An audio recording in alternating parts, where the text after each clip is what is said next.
ಬಂದೆ. ಈಗ ಈವ್ನಿಂಗ್ ಟೈಮಲ್ಲಿ ಮತ್ತೆ ರೆಡಿಯಾಗಿ ಹೊರಗಡೆ ಹೊರಟಿದ್ದೀವಿ, ಪ್ಯಾಲೇಸಿಗೆ ಹೋಗೋಣ ಅಂತೇಳಿ. ಹಾಂ, ಗೋಲ್ಡ್ ಕಾರ್ಡ್ ತಗೊಂಡೆ. 5 ಗಂಟೆಗೆ ಕ್ಲೋಸ್ ಆಗ್ತಾ?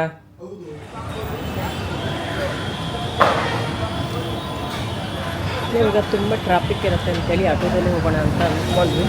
ಬೆಳಗ್ಗೆನೂ ಅಷ್ಟೇ ಟ್ಯಾಕ್ಸಿಯಲ್ಲಿ ಓಡಾಡಿದ್ವಿ ನಾವು, ಕಾರಲ್ಲಿ ತೊಗೊಂಡು ಹೋದರೆ ಟ್ರಾಫಿಕ್ ಜಾಸ್ತಿ.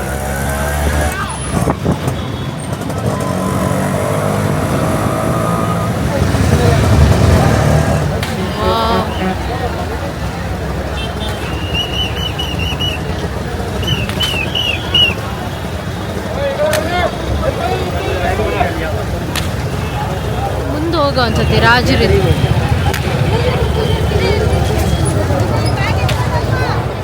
ನಮಸ್ಕಾರ ಸ್ನೇಹಿತರೆ, ಗಾಯತ್ರಿ ಹಾಬೀಸ್ ಚಾನಲ್ಗೆ ನಿಮಗೆಲ್ಲ ಸ್ವಾಗತ. ನವಮಿಯ ದಿವಸ ಸಂಜೆ ನಾವು ಅರಮನೆ ನೋಡೋಣ ಅಂತ ಬಂದ್ವಿ. ಲೈಟ್ ಡೆಕೋರೇಷನ್ ಮಾಡಿದರು, ತುಂಬ ಚೆನ್ನಾಗಿತ್ತು. ಮಾತ್ರ ನೋಡೋದಕ್ಕೆ ದಸರಾ ಟೈಮಲ್ಲಿ ಮಾತ್ರ ಈ ರೀತಿ ಮಾಡೋದಂತೆ. ಒಳಗಡೆ ಎಲ್ಲ ಹೋಗೋದಕ್ಕೆ ಬಿಡಲ್ಲ, ಆಚೆಯಿಂದನೇ ನೋಡಬೇಕು. ಆದರೂ ಕೂಡ ಈ ರೀತಿ ಲೈಟ್ ಡೆಕೋರೇಷನಲ್ಲಿ ಸಖತ್ತಾಗಿ ಕಾಣಿಸ್ತಾ ಇತ್ತು. ಅದೆಲ್ಲ ನೋಡ್ತಾ ಇದ್ದಾಗ ಅನಿಸ್ತಾ ಇತ್ತು ರಾಜರ ಕಾಲದಲ್ಲಿ ಹೇಗಿತ್ತು ಆವಾಗ. ತುಂಬಾ ಚೆನ್ನಾಗಿದ್ದಿರತ್ತೆ ಅಲ್ವಾ.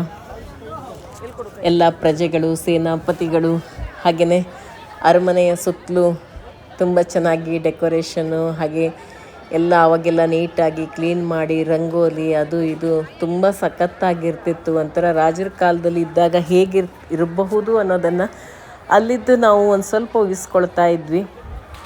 ರಾಜ್ಯಸಭೆಗೆ ಬಂದು ಕೂತ್ರೆ ಎಲ್ಲರೂ ಹೇಗಿರ್ತಿತ್ತು ಆವಾಗ ದಸರಾ ಟೈಮಲ್ಲಿ. ಇವಾಗ ರಾಜರಿಲ್ಲ, ರಾಜರ ಮನೆತನದವ್ರು ಹೋಗ್ತಾರೆ. ಆದರೂ ಕೂಡ ಅವರಿಗೆ ಅಷ್ಟೊಂದೇನು ಆವಾಗ ರಾಜ ಇದ್ದಾಗ ಹೇಗಿರ್ತಿತ್ತೋ ಆ ಥರ ಏನಿರಲ್ಲ ಅಲ್ವಾ. ಆ ಟೈಮಲ್ಲಿ ಅಷ್ಟೇ ಹೋಗೋದು ಬರೋದು ಅಷ್ಟೇ ಇರ್ತಿತ್ತು. ಆವಾಗ ಇನ್ನೂ ಎಷ್ಟು ಅದ್ಧೂರಿಯಾಗಿ ನಡೀತಾ ಇತ್ತು ಅನ್ನೋದೆಲ್ಲ ಯೋಚನೆ ಮಾಡಿಕೊಂಡು ಮಾತಾಡ್ತಾ ಇದ್ವಿ.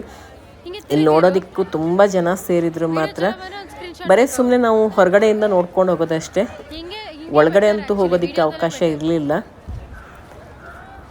ಹಾಗೆ ಅದು ಇದು ಚಾಟ್ಸ್ ಎಲ್ಲ ಇತ್ತಲ್ಲ ಆ ಕಡೆ ಈ ಕಡೆ, ಅದನ್ನೆಲ್ಲ ತಿಂದು ಎಂಜಾಯ್ ಮಾಡ್ಕೊಂಡು ನೋಡಿಕೊಂಡು ಫೋಟೋ ಎಲ್ಲ ತೆಕ್ಕೊಂಡು ವಿಡಿಯೋ ಎಲ್ಲ ಮಾಡಿಕೊಂಡು ಹೋಗ್ಬೋದು ಅಷ್ಟೇ. ಅದು ಲೈಟ್ ಹಾಕೋ ಟೈಮಲ್ಲಂತೂ ಎಲ್ಲರೂ ಜೋರಾಗಿ ಕೂಗ್ತಾಯಿದ್ರು. ಹತ್ರನೇ ಬಂದು ನಿಂತು ನೋಡ್ತಾ ಇದ್ದೀವಿ. ನೋಡಿ ಎಷ್ಟು ಚೆನ್ನಾಗಿ ಕಾಣಿಸ್ತಾ ಇದೆ ಅಂತೇಳಿ ನಿಮಗೂ ತೋರಿಸೋಣ ಅಂತೇಳಿ ವಿಡಿಯೋ ಮಾಡ್ಕೊಂಡು ಬಂದಿದ್ದಾಯಿತು. ಆಗಿನ ಶಿಲ್ಪಿಗಳೆಲ್ಲ ನೋಡಿ ಎಷ್ಟು ಚೆನ್ನಾಗಿದ್ರು. ಆಗಲೇ ಅರಮನೆ ಎಲ್ಲ ಎಷ್ಟು ಚೆನ್ನಾಗಿ ಕಟ್ಟಿದ್ರು. ಮೊದಲಿನ ದೇವಸ್ಥಾನಗಳಿರ್ಬೋದು, ಅರಮನೆ ಇರ್ಬೋದು, ಇವೆಲ್ಲ ಈಗಿಂದಕ್ಕಿಂತ ತುಂಬಾ ಚೆನ್ನಾಗಿರ್ತಿತ್ತು. ಆ ಕೆತ್ತನೆಗಳಿರ್ಬೋದು ಒಂದಕ್ಕಿಂತ ಒಂದು ಚೆನ್ನಾಗಿರುತ್ತೆ ನೋಡೋದಕ್ಕೂ ಕೂಡ. ಮತ್ತು ಅದರಲ್ಲಿ ಒಂದು ವಿಶೇಷತೆ ಕೂಡ ಇರುತ್ತೆ. ರಾಜರ ಕಾಲದಲ್ಲಿ ಅಶ್ವದಳಗಳು, ಆನೆಗಳು ಇವೆಲ್ಲ ಹೇಗೆ ಒಂಥರ ದಸರಾ ಟೈಮಲ್ಲಿ ಅದ್ಧೂರಿಯಾಗಿರ್ತಿತ್ತು ಅಲ್ವಾ. ಚಾಮುಂಡಿ ಪೂಜೆ ಇವೆಲ್ಲ ಈಗಲೂ ಚೆನ್ನಾಗಿಯೇ ಇರುತ್ತೆ. ಈಗ ಎಷ್ಟೇ ಚೆನ್ನಾಗಿದ್ರೂ ಕೂಡ ಈಗಿಂದಕ್ಕೂ ಆಗಿಂದಕ್ಕೂ ತುಂಬಾ ವ್ಯತ್ಯಾಸ ಇರುತ್ತೆ.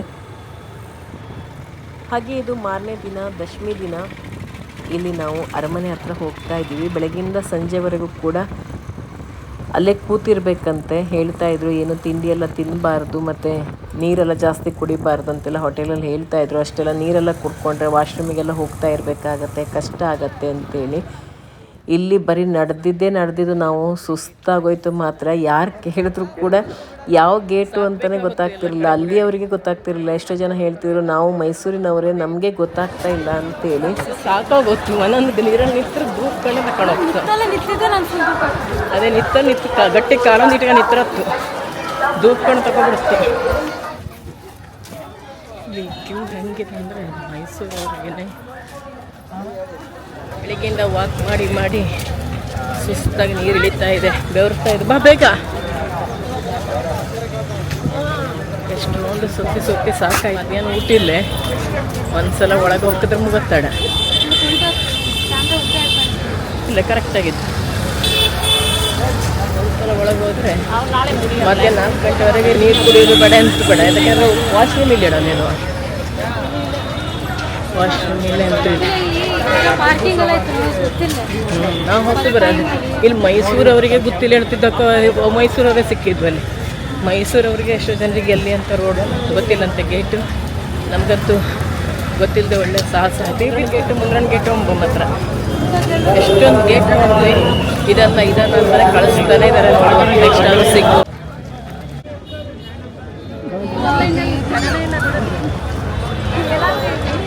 ಅವ್ರು ಇಲ್ಲಷ್ಟೆಲ್ಲ ಜನ ಇಲ್ಲ ಗೋಲ್ಡ್ ಪಾಸ್,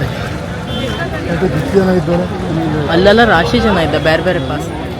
ಇದು ನಾರ್ಮಲ್ ಕ್ಯೂ ಅಂದ್ಕೊಂಡ್ವಿ, ನೋಡ್ರಿ ಇನ್ನೂ ಜನ ತುಂಬ ಬರ್ತಾ ಇದ್ದಾರೆ.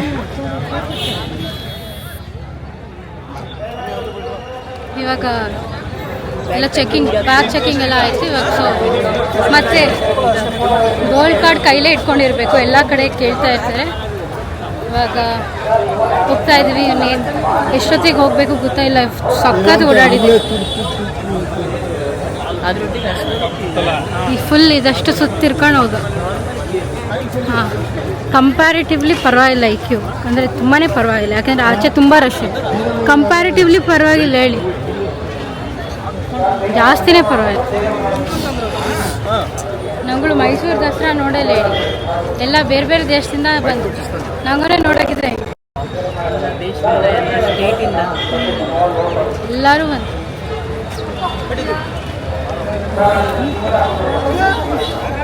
ನಾವಿವಾಗ ಅರಮನೆ ಒಳಗೆ ಹೋದ್ಮೇಲೆ ತೋರಿಸ್ತೀವಿ. ಅರಮನೆ ಒಳಗೆ ಗೊತ್ತಿಲ್ಲ, ಸೀಟಿಂಗ್ ಜಾಗಕ್ಕೆ ಹೋದ್ಮೇಲೆ ತೋರಿಸ್ತೀವಿ. ಸುಮಾರೇ ನಡೆದು ಬರೀ ತಿರುಗಿ ಅದು ರಶಲ್ಲಿ ನಡೆದಿದ್ದಕ್ಕಿಂತ ಜಾಸ್ತಿ ಎಲ್ಲರೂ ದೂಕೊಂಡು ಒಂದು ಜಾಗದಿಂದ ಇನ್ನೊಂದು ಜಾಗಕ್ಕೆ ಹೋದದ್ದೇ ಜಾಸ್ತಿ. ಲೈಟ್ ಹಾಕಿದ್ವಲ್ಲ, ಇವತ್ತು ಸದ್ಯ ಮಳೆ ಬಂದಿಲ್ಲ, ಬಿಸಿಲು.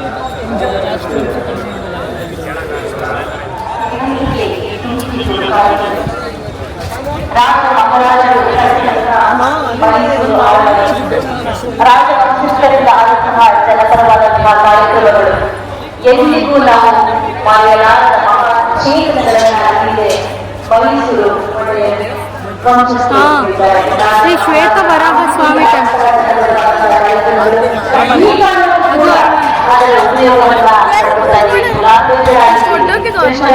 ಒಡೆಯರವರು ಮರೆಯಬಾರದ ಮರೆಯಲಾಗದ ಮಹಾ ಕೊಡುಗೆಗಳನ್ನ ಈ ಜೀವ ಸಂಕುಲಕ್ಕೆ, ಈ ಜನಮಾನಸಕ್ಕೆ, ಮನುಕುಲಕ್ಕೆ ಬಿಟ್ಟು ಹೋಗಿದ್ದಾರೆ ಬಂಧುಗಳೇ. ಮನೆಯುದುಂಟಿ ಮೈಸೂರ ದೊರೆಯ ಶ್ರೀ ನಾಲ್ವಡಿ ಕೃಷ್ಣರಾಜ ಒಡೆಯ. ಬಂಧುಗಳೇ, ಈಗಾಗಲೇ ಹೇಳಿದಂತೆ ಆ ನಾಲ್ವಡಿ ಕೃಷ್ಣರಾಜ ಒಡೆಯರ ಆ ಕೊಡುಗೆ. ಹಾಗಾಗಿ ಇವತ್ತು ಮೈಸೂರು ಸಂಸ್ಥಾನದಲ್ಲಿ ದಸರಾ ನೋಡೋರು ಅವರು ತಮ್ಮ ಸ್ನೇಹಿತರಿಗೆ, ಕುಟುಂಬಗಳಿಗೆ ಹೋಗಿದ್ದಾಗ ಮತ್ತಷ್ಟು ಆಸಕ್ತಿಯನ್ನು ಹೆಚ್ಚಿಸುತ್ತೆ ಅಂತ ಇತ್ತೀಚೆಗೆ ಸಾಮಾಜಿಕ ಮಾಧ್ಯಮಗಳು ಹೆಚ್ಚಾಗಿರೋದ್ರಿಂದ ಬಹಳಷ್ಟು ಜನ ಸಾಮಾಜಿಕ ಮಾಧ್ಯಮಗಳಲ್ಲಿ ನೋಡಿ ಮೈಸೂರು ಎಷ್ಟೊಂದು ಸುಂದರವಾಗಿ ಆಗಮಿಸಿದಾಗ ಮೈಸೂರು ಪೇಟ ಅಂದರೆ ವಿಶ್ವದಲ್ಲಿ ಪ್ರಸಿದ್ಧಿ. ಕರ್ನಾಟಕ ಸರ್ಕಾರದ ಕಾರ್ಯಕ್ರಮಗಳಾಗಿ ಯಾವುದೇ ಕಾರ್ಯಕ್ರಮಗಳಲ್ಲಿ ಕರ್ನಾಟಕಕ್ಕೆ ಬಂದಂತಹ ವಿದೇಶಿ ಗಣ್ಯರಿಗೆ ಮೈಸೂರು ಪೇಟವನ್ನು ತರಿಸೋದು, ಹಾಗೆ ಯಾರಾದರೂ ಸಾಧಕರಿಗೆ. ಈಗ ನಾವು ಬಂದು ಕೂತ್ಕೊಂಡ್ವಿ. ಇಲ್ಲಿ ಆಗಲೇ ತುಂಬ ಜನ ಬಂದು ಮೊದಲೇ ಕೂತ್ಬಿಟ್ಟಿದ್ರು. ಇಲ್ಲಿ ಗೋಲ್ಡ್ ಪಾಸ್ ಅವರಿಗೆಲ್ಲ ನೋಡಿ ಮೇಲ್ಗಡೆ ಎಲ್ಲ ಕವರ್ ಮಾಡಿದ್ದಾರೆ, ಎಲ್ಲ ಕಡೆ ಪೆಂಡಲ್ ಎಲ್ಲ ಹಾಕಿ ಬಿಸಿಲೆಲ್ಲ ತಾಗ್ದಿರೋ ಥರ ಚೆನ್ನಾಗಿ ಮಾಡಿದ್ದಾರೆ. ಕೆಳಗಡೆನೂ ಅಷ್ಟೇ, ಕೆಳಗಡೆ ಎಲ್ಲ ಹಾಸಿದ್ದಾರೆ. ತುಂಬಾ ಚೆನ್ನಾಗಿತ್ತು. ಗ್ರೀನ್ ಕಲರ್ ಕಾರ್ಪೆಟ್ ಎಲ್ಲ ಫುಲ್ ಹಾಸಿದ್ದಾರೆ ಕೆಳಗಡೆ ಎಲ್ಲ. ಆ ಕಡೆ ಎಲ್ಲ ಬೇರೆ ಬೇರೆ ಪಾಸ್ ಅವ್ರಿಗೆಲ್ಲ ಪಾಪ ನೋಡಿ ಬಿಸಿಲಲ್ಲೇ ನಿಂತಿದ್ದಾರೆ, ಛತ್ರಿ ಹಿಡ್ಕೊಂಡು ನಿಂತಿದ್ದಾರೆ, ಪಾಪ ಅನಿಸ್ತಾ ಇತ್ತು. ಹಾಗೆಯೇ ತುಂಬ ಜನರು ಕ್ಯಾಪ್ಗಳೆಲ್ಲ ಹಾಕ್ಕೊಂಡಿದ್ದಾರೆ. ಒಂದೇ ಕಲರ್ ಕ್ಯಾಪ್ಗಳನ್ನ ಅವರಿಗೆಲ್ಲ ಕೊಟ್ಟಿದ್ದಾರೆ, ಯಾರೋ ಅಲ್ಲಿ ಕೊಟ್ಟಿದ್ದಾರೆ. ಹಾಗೆ ಕೆಲವರು ನೀರು ಬಾಟ್ಲ್ಗಳೆಲ್ಲ ಕೊಡ್ತಾಯಿದ್ರು, ನೀರು ಬಾಟ್ಲು, ಸ್ವೀಟು, ನಂತರ ರೋಸೆಲ್ಲ ಕೊಡ್ತಾಯಿದ್ರು ಎಲ್ಲರಿಗೂ. ಹಾಗೆ ಸುಮಾರು ಜನ ಎಲ್ಲ ಪರಿಚಯ ಆದರು, ಅಕ್ಕಪಕ್ಕ ಕೂತವರೆಲ್ಲ. ಚೆನ್ನಾಗಿತ್ತು. ಪರಿಚಯದವರಂತೂ ಯಾರೂ ಸಿಕ್ಕಿಲ್ಲ, ಬಂದ ಮೇಲೆ ಪರಿಚಯ ಆಗಿದ್ದಷ್ಟೇ. ನಾವಿವಾಗ ಚೆನ್ನಾಗಿ ಕಾಣಿಸುತ್ತೆ ಅಂತ ಸ್ವಲ್ಪ ಮೇಲ್ಗಡೆನೇ ಕೂತ್ಕೊಂಡಿದ್ದೀವಿ. ಆನೆ ನೋಡಿ ಅಂಬಾರಿಯನ್ನು ಹೊತ್ಕೊಂಡು ಹೋಗೋದಕ್ಕೆ ಎಷ್ಟು ಚೆನ್ನಾಗಿ ರೆಡಿ ಹಾಕ್ಕೊಂಡು ಬಂದಿದೆ, ಚಾಮುಂಡಿ ಅಮ್ಮನ ಮೆರವಣಿಗೆಗೆ ತಗೊಂಡು ಹೋಗೋದಕ್ಕೆ ಅಂತೇಳಿ. ಇನ್ನು ದೇವರ ಪೂಜೆ ಎಲ್ಲ ಆಗಿ ಬರಬೇಕು, ಅಲ್ಲಿಯವರೆಗೆ ಸ್ತಬ್ಧ ಚಿತ್ರಗಳೆಲ್ಲ ಒಂದೊಂದಾಗಿ ಬರುತ್ತೆ. ತುಂಬ ಚೆನ್ನಾಗಿದೆ, ಅದು ಕೂಡ ಒಂದಕ್ಕಿಂತ ಒಂದು ಚೆನ್ನಾಗಿತ್ತು. ಹಾಗೆ ನಮ್ಮ ಎದುರುಗಡೆನೇ ಮಿನಿಸ್ಟ್ರೆಲ್ಲ ಕೂತಿದ್ರು, ಸರಿ ಎದುರುಗಡೆನೇ ಕೂತಿದ್ರು. ಮುಖ್ಯಮಂತ್ರಿಯವರು, ಉಪಮುಖ್ಯಮಂತ್ರಿಯವರು, ಹಾಗೆ ತುಂಬ ಜನ ಮಿನಿಸ್ಟ್ರುಗಳೆಲ್ಲ ಅಲ್ಲೇ ಎದುರುಗಡೆನೇ ಕೂತಿದ್ರು. ಅತಿ ಹತ್ತಿರದಿಂದನೇ ನೋಡ್ತಾ ಇದ್ವಿ. ನೋಡಿ ಇವಾಗೆಲ್ಲ ಆನೆಗಳು ರೆಡಿಯಾಗಿ ಬರ್ತಾ ಇದೆ. ಹಾಗೆ ಅಶ್ವದಳಗಳು ಕೂಡ ಅವು ರೆಡಿಯಾಗಿ ಬರ್ತಾ ಇದೆ. ಹಸು ಕೂಡ ರೆಡಿಯಾಗಿ ಬರ್ತಾ ಇದೆ. ಈ ಕಡೆಯಿಂದ 2 ಆನೆ, ಆ ಕಡೆಯಿಂದ 2 ಆನೆ ಮಾವುತ ಕರ್ಕೊಂಡು ಬರ್ತಾ ಇದ್ದಾರೆ ನೋಡಿ. ಹಾಗೆ ಪಲ್ಲಕ್ಕಿಯನ್ನು ತೊಗೊಂಡು ಹೋಗ್ತಾ ಇದ್ದಾರೆ. ಪಲ್ಲಕ್ಕಿಯಲ್ಲಿ ದೇವರನ್ನು ತೊಗೊಂಡೋಗಿ ಪೂಜೆ ಮಾಡೋದಕ್ಕೆ ಅಂತೇಳಿ ಪಲ್ಲಕ್ಕಿಯನ್ನು ಕೂಡ ತೊಗೊಂಡು ಹೋದರು. ಕಾಡಿನಿಂದ ಹಿಡ್ಕೊಂಡು ಬಂದು ಪಳಗಿಸಿದಂಥ ಆನೆ ಕೂಡ ಇದೆ ಅಂತ ಹೇಳ್ತಾ ಇದ್ರು. ನಿಜವಾಗ್ಲೂ ಆನೆಯನ್ನೆಲ್ಲ ಪಳಗಿಸಿ ಅದನ್ನು ಈ ರೀತಿ ಸಾಧು ಪ್ರಾಣಿ ಥರ ಮಾಡೋದು ತುಂಬ ಕಷ್ಟ. ಮಾವುತರು ತುಂಬಾ ಶ್ರಮ ಪಟ್ಟಿರ್ತಾರೆ. ಅದಕ್ಕೋಸ್ಕರ ತುಂಬ ದಿವಸದಿಂದ ಅರಮನೆಯಲ್ಲೇ ಅದನ್ನ ಇಟ್ಕೊಂಡಿರ್ತಾರಂತೆ. ಅದಕ್ಕೆ ಗೊತ್ತಾಗಬೇಕು ಅಂತೇಳಿ ಮಾವುತರಿಗೆ ಮತ್ತು ಅವ್ರ ಮನೆಯವರಿಗೆಲ್ಲ ಊಟ ತಿಂಡಿ ಎಲ್ಲ ವ್ಯವಸ್ಥೆಯನ್ನು ಮಾಡಿ ಇಟ್ಟಿರ್ತಾರಂತೆ. ಅದನ್ನೆಲ್ಲ ಹೇಳ್ತಾ ಇದ್ರು ಅಲ್ಲಿ.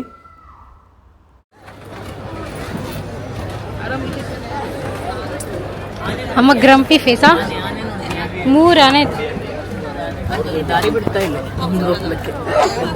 ಅಲ್ಲೇ ಇದಾಗೋಯ್ತು, ಸ್ಟ್ರಕ್ ಆಗೋಯ್ತು. ಇಲ್ಲ ಇನ್ನೂ ಸ್ಟಾರ್ಟ್ ಆಯ್ತಿಲ್ಲ.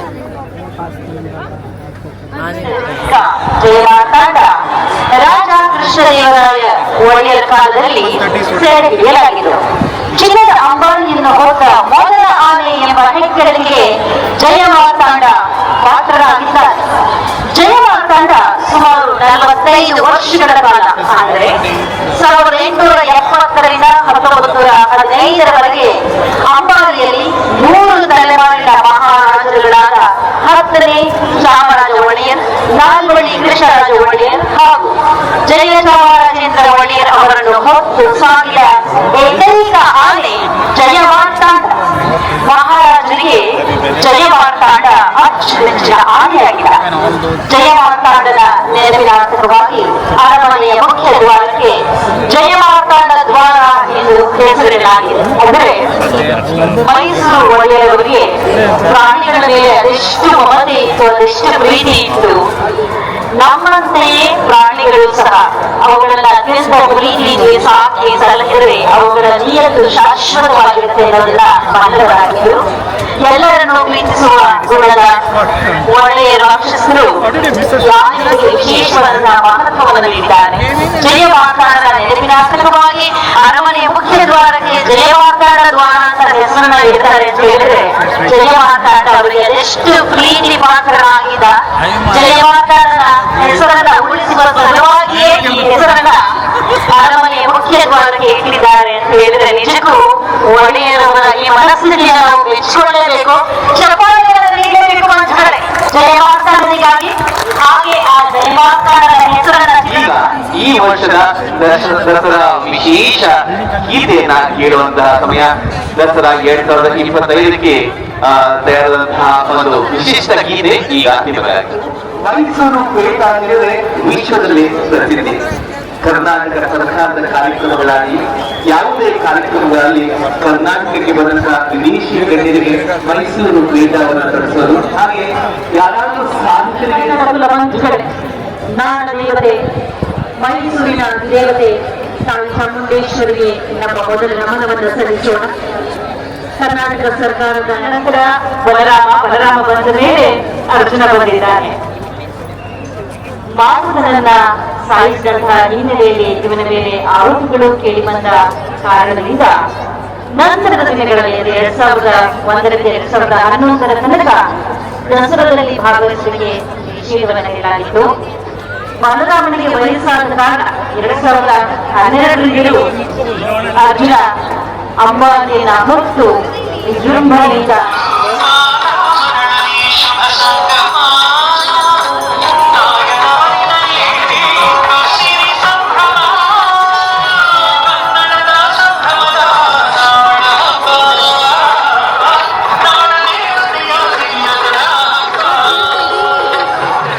ಆಕರ್ಷಣೀಯವಾಗಿ ಸಾಗುತ್ತವೆ.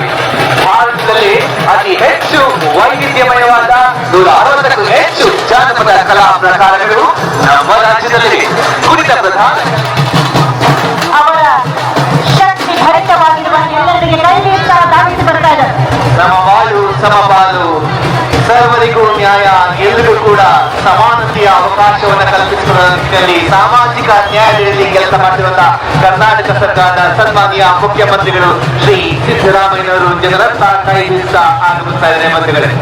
ಮಲಬರಿ ವಿಧಾನಸಭಾ ಕ್ಷೇತ್ರದ ಮಾನ್ಯ ಶಾಸಕರಾದ ಎಂ ನರೇಂದ್ರ ಸ್ವಾಮಿ ಅವರು, ಹಾಗೆ ಮಾನ್ಯ ಶಾಸಕರಾದ ಶ್ರೀ ತನ್ವೀರ್ ಸೇಠ್ ಅವರು ಕೂಡ ತಾವು ಕಾಣಬಹುದು.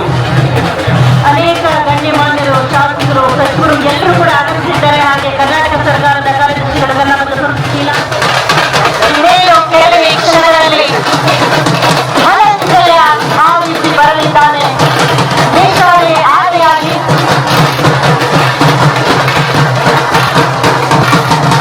ಎಲ್ಲರಿಗೆ ಕೈ ನೀಡ್ತಾ ಧಾವಿಸಿ ಬರ್ತಾ ಇದ್ದಾರೆ.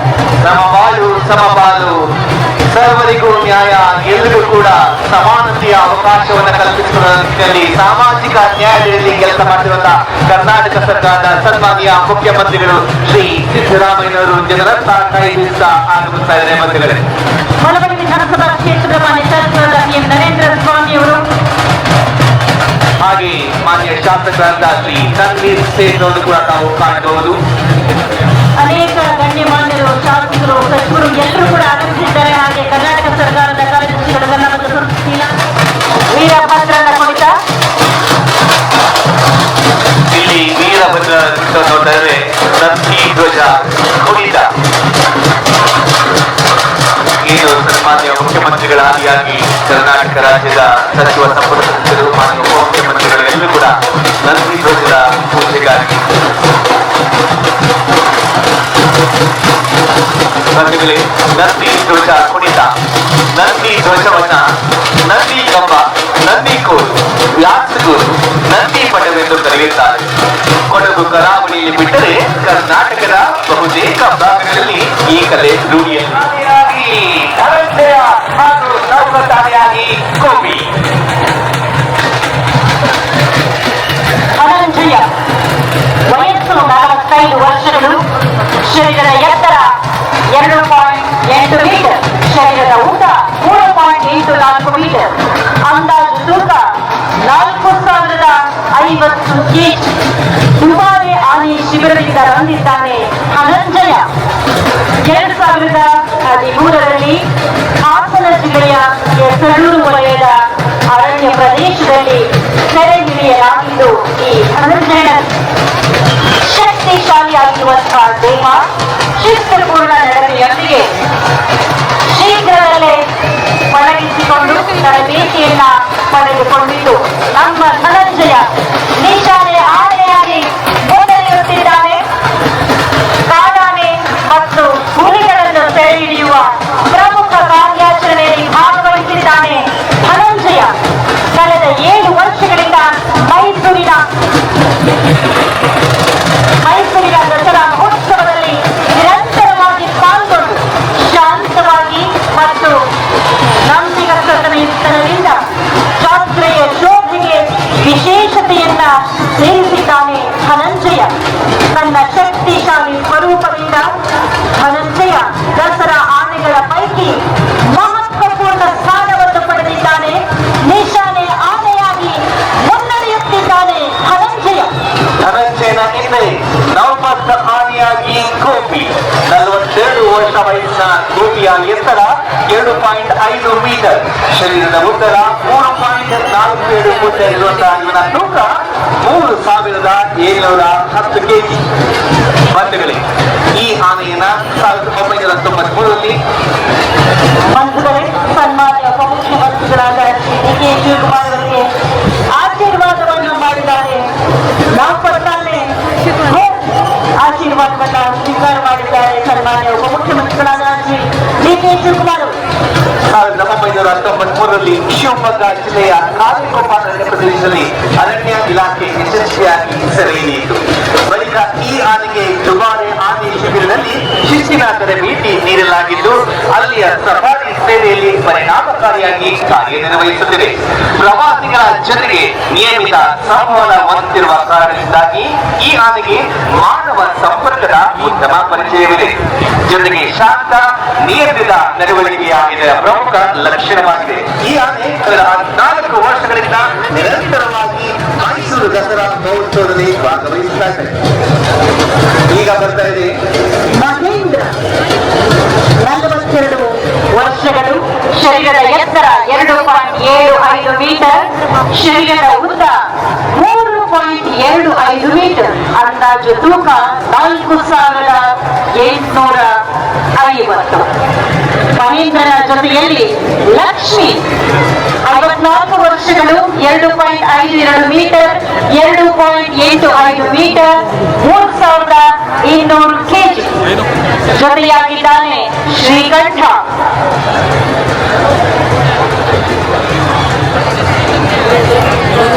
3 ಆನೆ ಜೊತೆ ಬರ್ತಾ ಇದ್ರು. 56 ವರ್ಷಗಳು, 2.86 ಮೀಟರ್, 3.25 ಮೀಟರ್, ಶರೀರದ ಉದ್ದ, ಅಂದಾಜು ತೂಕ 5500 ಕೆಜಿ.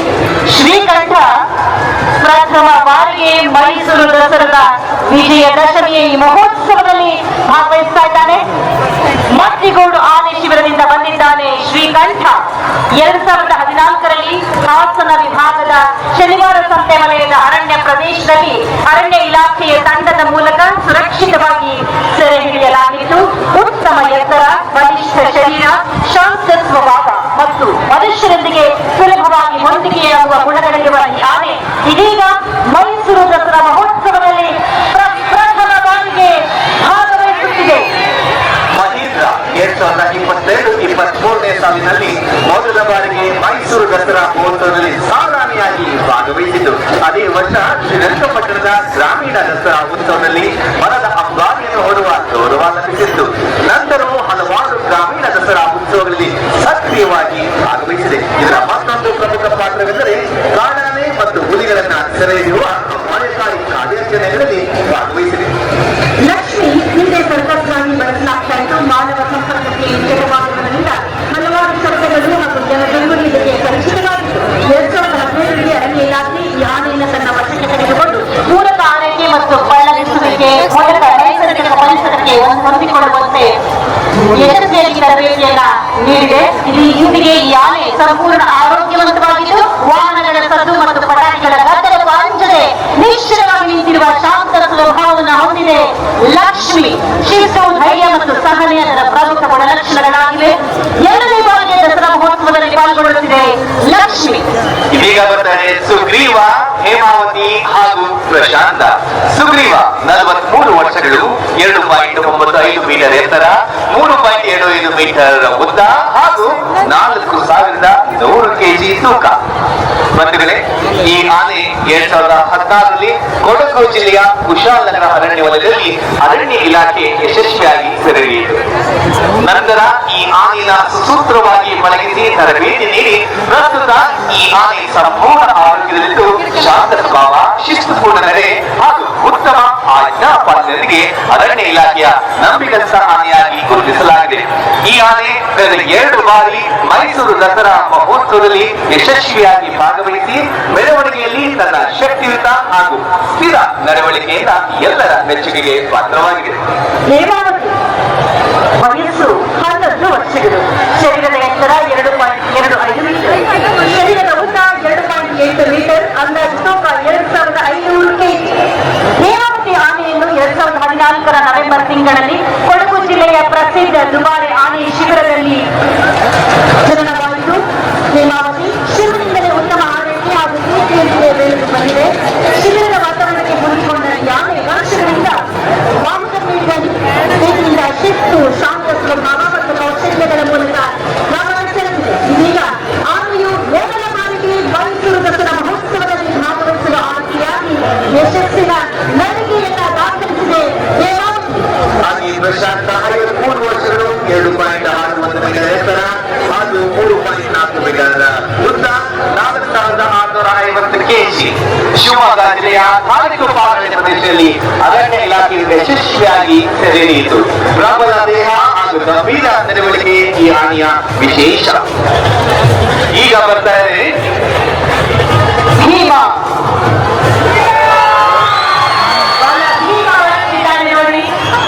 ಭೀಮನ ಪಕ್ಕದಲ್ಲಿ ಕಂಚನ್, ಕಂಚನ್ ಪಕ್ಕದಲ್ಲಿ ಏಕಲವ್ಯ. ಭೀಮನ ವಯಸ್ಸು 25 ವರ್ಷಗಳು, ಶರೀರದ ಎತ್ತರ 2.85 ಮೀಟರ್, ಮೀಟರ್, ಶರೀರದ ಉದ್ದ 3.05 ಮೀಟರ್. ಅದ್ಭುತವಾದ ದೃಶ್ಯಗಳನ್ನು ಕಾಣಬಹುದಾಗಿದೆ. ಅಂದಾಜು ತೂಕ 5300 kg.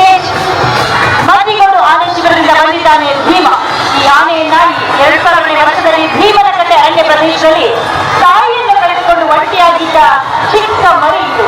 ಅರಣ್ಯ ಇಲಾಖೆ ಸಿಬ್ಬಂದಿಗಳು ರಕ್ಷಿಸಿರುವಾಗ ಈ ಆನೆ ಸಾಧ್ಯವಾಗಿದೆ. ತದನಂತರ ಅರಣ್ಯ ಇಲಾಖೆಯು ಆನೆ ಶಿಬಿರದಲ್ಲಿ ಈ ಮರಿಯನ್ನು ಪೋಷಿಸಿ ಬೆಳೆಸಿದ್ದಾರೆ. ಈ ಆನೆ ಅನೇಕ ಪ್ರಮುಖ ಕಾರ್ಯಾಚರಣೆಯಲ್ಲಿ ತನ್ನ ಶಕ್ತಿಯನ್ನು ತೋರಿಸಿದೆ. ಕಾಡಾನೆಗಳು ಮತ್ತು ಹುಲಿಗಳನ್ನು ಸೆರೆ ಹಿಡಿಯುವ ಅಪಾಯಕಾರಿ ಹಾಗೂ ಜವಾಬ್ದಾರಿಯುತ ಕಾರ್ಯಗಳಲ್ಲಿ ನಿರಂತರವಾಗಿ ಭಾಗವಹಿಸಲಿದೆ.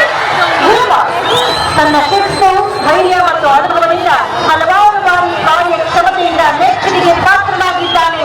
ಭೀಮ 2015ನೇ ಸಾಲಿನ ಮೈಸೂರು ದಸರಾ ಮಹೋತ್ಸವದಲ್ಲಿ ಭೀಮ ಮೊದಲ ಬಾರಿಗೆ ಸಾಧನೆಯಾಗಿ ಭಾಗವಹಿಸಿದ್ದು ಅದರ ಶಾಂತ ನಡತೆ ಆಜ್ಞಾಕಾರಣಿಯು ಪ್ರೇಕ್ಷಕರ ಕಣ್ಣಿಗೆ ಬಿದ್ದಿತ್ತು. 2022ರಲ್ಲಿ ಈ ಆನೆಗೆ ಪಟ್ಟಗಾಲೆ ಹಾಗೂ ಸಾಧನೆಯ ಸ್ಥಾನ ದೊರೆಯಿತು. ಇವನೇ ನಮ್ಮ ಹೆಮ್ಮೆಯ ಭೀಮ. ಭೀಮನ ಜೊತೆ ಅಂತ ಹೇಳೋದು ಕಂಜನ್. 26 ವರ್ಷದ ಕಂಜನ್ 2014ರಲ್ಲಿ ಹಾಸನ ಜಿಲ್ಲೆಯ ಸೂರು ಬಳಿ ಅರಣ್ಯ ಇಲಾಖೆಯ ಯಶಸ್ವಿಯಾಗಿ ಸೆರೆಹಿಡಿಯಲಾಯಿತು. ಪ್ರಬಲ ಶರೀರದ ಈ ಆನೆ ಶೀಘ್ರದಲ್ಲೇ ಪಳಗಿಸಿ